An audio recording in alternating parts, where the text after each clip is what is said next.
அவ்வளோ உணர்த்தி ஐஸ்கிரீம் உணர்த்தி.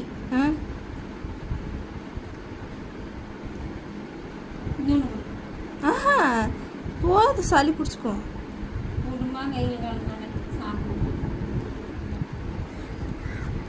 எப்படியெல்லாம் உஷார் பண்ணி வச்சிருக்கிற உங்க அம்மாவை.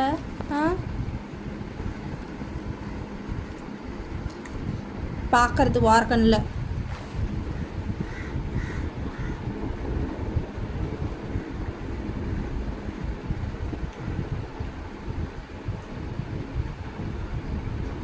சாப்பிட்றத பாரு.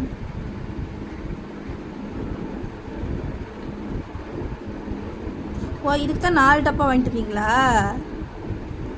எனக்கு ஐஸ்கிரீம் கொடுக்க ஆள் இல்லைப்பா. வாரக்கண்ணில் பார்த்துட்டே இருக்கிறாங்க அந்த பையன்.